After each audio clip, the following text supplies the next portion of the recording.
Hello everyone, welcome back to my channel. मैं हूँ रुचि और आपका स्वागत है मेरे इस न्यू वीडियो पे।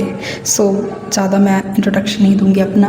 मैं ये बोलना चाहती हूँ कि SBI PO के प्रीलिम्स के लिए जो भी SBI PO के लिए जो भी सीरियस हो, तो आपको भी पता होगा कि 12 डेज़ के बाद हमारा SBI PO का प्रीलिम्स है। ओके, एंड मुझे नहीं पता कैसे ये सिर्फ मेरे साथ हो रहा है या फिर सबके साथ हो रहा है कि टाइम जो है पता ही नहीं चल रहा है कि कितना जल्दी निकल रहा है, और बहुत ज़्यादा नर्वसनेस हो रही है। और मार्क्स जो हैं तो वो एक लिमिट तक आ चुके हैं और वो उससे इंक्रीज़ धीरे धीरे करके हो रहे हैं, और we have to increase it to get that thing. So yeah I have prepared to do list जो कि मुझे इन 12 दिनों में करना है। And if you want to do this you can also follow. Okay, so I am going to share it.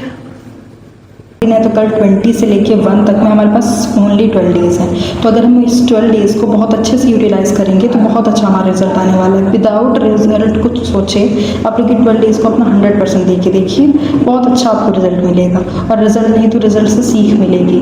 Okay, तो मैंने इन 12 डेज़ पे अपने लिए ये दो मॉक्स रखे हुए हैं। तो मैंने 2 प्लेटफॉर्म लिए हुए हैं, text book and गाइडली।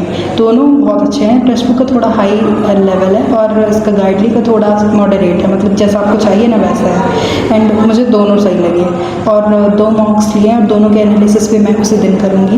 And 20 to 30 वो क्या है मैं न्यू पढ़ूँगी जो कि एडिटोरियल में आएंगी, और द्रोणा की मैगजीन जो कि मतलब प्रीवियस 3 मंथ्स है तो उनको मैं रिवाइज भी करते जाऊँगी, क्योंकि शायद हमारे में ऐसा होता है कि एडिटोरियल से ही कोई ना कोई वर्ड आता है। हम लोगों को बहुत ज़्यादा, अगर आप निमिषा मैम को फॉलो कर रहे हो तो आपकी वो क्या बहुत अच्छी होगी।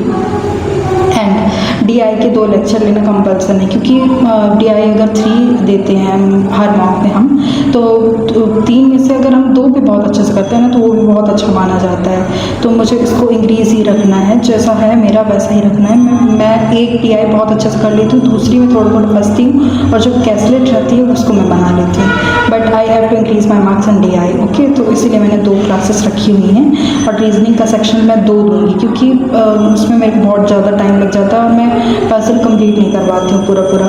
सो yes we have I have to, मतलब रीजनिंग के 2 मॉक मुझे देने हैं और सेक्शनल मॉक देने हैं। क्वांट सेक्शनल भी मेरे को 2 देना है, क्योंकि मुझे बहुत अच्छा लगता है क्वांट के में जब मेरे से DI भी आ जाते हैं, थोड़े बहुत मेरे अच्छे नंबर आ जाते हैं, तो आई लाइक इट। ओके, और इंग्लिश का सेक्शनल मैं एक ही दूँगी, क्योंकि मैं बहुत दिन से दे रही हूँ इंग्लिश के सेक्शनल। एंड मैंने देखा है कि इसमें मेरा मतलब 30 to 40 के बीच में आ जाते हैं मेरे। एंड एडिटोरियल तो मुझे 2 करने हैं, मतलब सुबह का मेरा सबसे पहला काम एडिटोरियल होता है।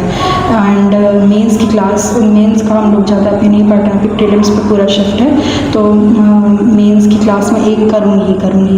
And yes, this is it. And so yes, this was my to do list, and if you want to follow you can follow, और अपने स्ट्रेंथ और वीकनेसेस के हिसाब से इसको मॉडिफाई कर लेना। येस, मुझे लगता है कि मेरी इंग्लिश ठीक ठाक है अभी फ़िलहाल, बट रीजनिंग भी आई थिंक ठीक है, बट मुझे बहुत ज़्यादा टाइम लग रहा है। आई हैव टू इंक्रीज़, और मैं इसीलिए रीजनिंग पे ज़्यादा काम करूँगी। कमेंट डाउन ज़रूर करना कि आपके अभी मॉक्स में कितने मार्क्स आ रहे हैं, और अगर हो सका तो मैं आपको कमेंट का रिप्लाई भी कर पाऊँगी कि कैसे आप इंक्रीज़ कर सकते हो। और मैं एक स्ट्रेटेजी वीडियो भी लाऊंगी कि जैसे कि होता है कि बहुत सारे क्वेश्चंस रहते हैं हमारे पास, तो हमको क्वेश्चंस को चूज़ कैसे करना है। मतलब अगर 30 क्वेश्चंस हैं तो 30 क्वेश्चंस में ये तो बिल्कुल भी पॉसिबल नहीं है कि हम 25 मिनट्स में या फिर 30 मिनट्स में पूरा का पूरा कर पाएँ, क्योंकि रिव्यू भी करना होता है। Best of luck for your journey. SBI PO is not your last attempt, और there is going to be many exams जिसको आप दे सकते हो। बट SBI PO को अगर आपने फॉर्म भरा है, पैसे खर्च किए हैं, टाइम दिया है, तो उसको अच्छे से यूटिलाइज़ करो।